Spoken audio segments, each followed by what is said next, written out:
എല്ലാ സുഹൃത്തുക്കൾക്കും life vision top സ്റ്റാറിലേക്ക് ഒരിക്കൽ കൂടി സ്വാഗതം ചെയ്യുന്നു. ഞാൻ GK തുമ്പക്കാരൻ. നാം ചിങ്ങത്തിലേക്ക് പ്രവേശിച്ചു കഴിഞ്ഞു. ഇനി ഉത്സവ നാളുകളാണ്. ഓണവും ഒക്കെ തിരുവോണവും ഒക്കെ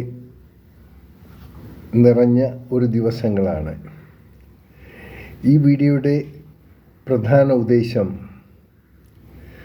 സന്തോഷം പങ്കുവയ്ക്കുമ്പോൾ ഒരിക്കലും അവിടെ ഒരു ദുഃഖത്തിൻ്റെ നിഴലുകൾ ഉണ്ടാകാൻ പാടില്ല.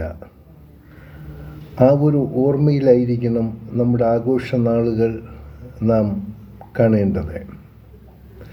നമുക്കറിയാം, നമ്മുടെ കുട്ടികൾ പല ആവശ്യങ്ങളുമായി നമ്മളെ സമീപിക്കുന്ന ഈ ഓണനാളുകളിൽ അവരുടെ ആവശ്യങ്ങൾ അത് വേണ്ടതാണോ വേണ്ടാത്തതാണോ എന്ന് തിരിച്ചറിയേണ്ട ഒരു സമയമല്ല കുട്ടികൾക്കുള്ളത്. എന്നാൽ മാതാപിതാക്കൾ അത് തിരിച്ചറിയണം, അവരെ ബോധവൽക്കരിക്കണം. പ്രധാനമായി ഉള്ളത് സന്തോഷത്തിൻ്റെ നാളുകൾ, പൂക്കാലത്തിൻ്റെ നാളുകൾ. അപ്പോൾ അങ്ങനെയുള്ള നല്ല ദിവസങ്ങളെ സ്വപ്നം കാണുകയും അത് ആഘോഷമായി പര്യവസാനിപ്പിക്കുകയും ചെയ്തെങ്കിൽ മാത്രമേ അതൊരു സന്തോഷ നാളുകളായി നമുക്ക് ഓർക്കാൻ പറ്റുകയുള്ളൂ. മറിച്ച് ആ സന്തോഷ നാളുകളിൽ ഒരിക്കലും ഒരു വീട്ടിലും ഒരു ചിത ഒരുങ്ങുന്ന ഒരു സാഹചര്യം ഒരുക്കരുത്. ആ ഒരു സാഹചര്യം ഉണ്ടാകാതിരിക്കാൻ ശ്രദ്ധിക്കേണ്ടത് മാതാപിതാക്കളാണ്. നമുക്കറിയാം, കുട്ടികൾക്ക്, പ്രത്യേകിച്ച് സ്റ്റുഡൻസിന് ഏറ്റവും ഹരമാണ് നല്ല ബൈക്കുകൾ ഓടിക്കുക എന്നുള്ളത്. ഇതിൽ ഒരു കുഞ്ഞുള്ളവരാകാം, അല്ലെങ്കിൽ 2 കുട്ടികളുള്ളവരാകാം.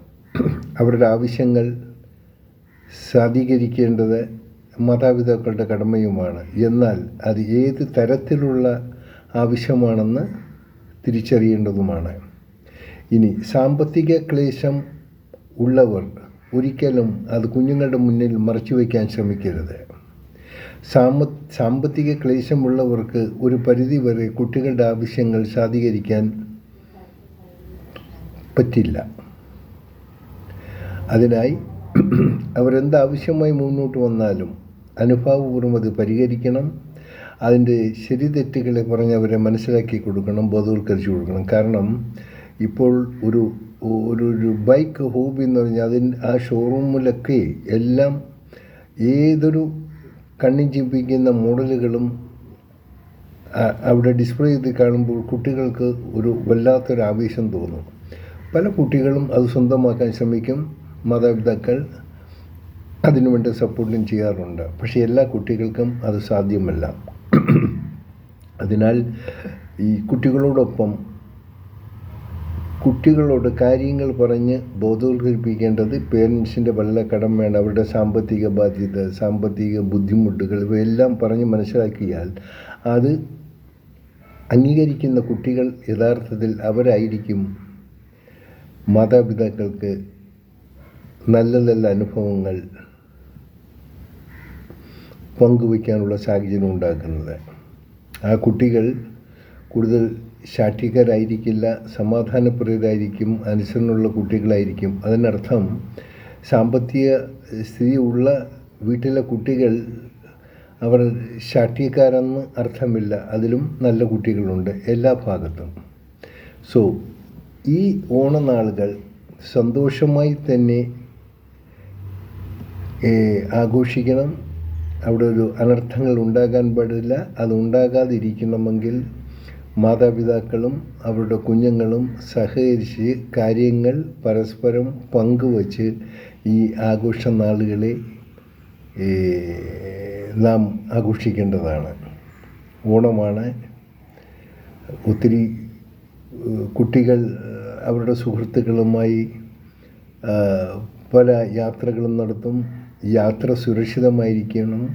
എവിടേക്കുള്ള യാത്രയാണ് ഇതെല്ലാം പേരൻസിനെ കുഞ്ഞുങ്ങൾ ബോധ്യപ്പെടുത്തി കൊടുക്കണം. ഒപ്പം പേരൻസും കുഞ്ഞുങ്ങളെ സുരക്ഷിതമായ ഈ രീതിയിലുള്ള യാത്രയായിരിക്കണം നടത്തേണ്ടത് എന്നുള്ളൊരു ഉപദേശവും അവർക്ക് കൊടുക്കണം. കാരണം നമ്മുടെ ഒരു വീതികളും തന്നെ സഞ്ചാരയോഗ്യമായിട്ടുള്ളതല്ല. റോഡുകളെല്ലാം പലയിടത്തും പണികൾ നടത്തുകയും പലതും മോശമായ നിലയിലാണ്. നമുക്കെല്ലാം പത്രവാർത്തയിൽ കാണാൻ പറ്റും. ഏറ്റവും കൂടുതൽ അപകടം ഇപ്പോൾ ഉണ്ടാകുന്നത് ടൂ വീലറിനാണ്. കാരണം ഒരു ടൂ വീലറിന് പോലും സുരക്ഷിതമായി കടന്നു പോകാനുള്ള പാതകളല്ല ഇന്ന് കേരളത്തിലുള്ളത്. അത് മനസ്സിലാക്കിയിട്ടായിരിക്കണം കുട്ടികൾ അവരുടെ ബൈക്കുകൾ ഉപയോഗിക്കേണ്ടത്.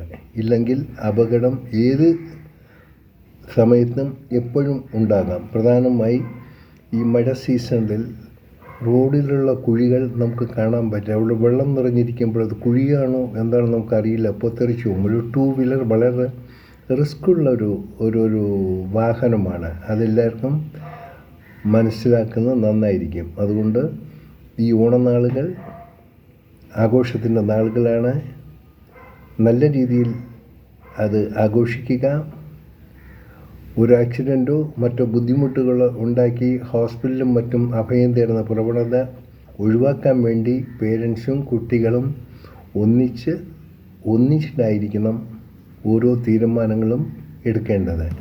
ഒപ്പം സാമ്പത്തിക ബുദ്ധിമുട്ടുള്ള സുഹൃത്തുക്കളോടും പേരൻസിനോടും പറയുന്നു, ആർഭാടങ്ങളിൽ കൂടുതൽ ലയിക്കാതെ കൂടുതൽ ബാങ്ക് ലോണും മറ്റും എടുത്ത് ഉള്ള വാഹനങ്ങൾ മാറ്റി പുതിയ വാഹനങ്ങളെടുത്ത് ബോധറേഷൻ ഉണ്ടാകാതിരിക്കാൻ ശ്രമിക്കുക. ആഡംബരങ്ങളെ പരിധിയിലുണ്ടാക്കുക. നമുക്ക് ഏറ്റവും വലിയ ആഡംബരം നമ്മുടെ സന്തോഷമാണ്. ആ സന്തോഷത്തിന് ആഡംബര കാറുകളോ മറ്റു വാഹനങ്ങളോ ഒന്നും ഒരു ഭാഗമല്ല. ജസ്റ്റ് നമ്മുടെ ബന്ധുജനങ്ങളെ അവരെയൊക്കെ കാണാൻ വേണ്ടി പുതിയൊരു വാഹനമായി ചെന്ന് അവരുടെ മുന്നിൽ നമ്മൾ പ്രശംസ പിടിച്ചു പറ്റാനുള്ള ചിന്താഗതി ഒരു കുടുംബങ്ങൾക്കും ആർക്കും തന്നെ ഉണ്ടാകരുത്. ഇത് സുരക്ഷിതത്വത്തിൻ്റെ ഭാഗമായി മാത്രമാണ് ഞാൻ ഈ വീഡിയോ നിങ്ങളിലെത്തിക്കുന്നത്. കാണാം വീണ്ടും മറ്റൊരു വീഡിയോയിലൂടെ. Thank you.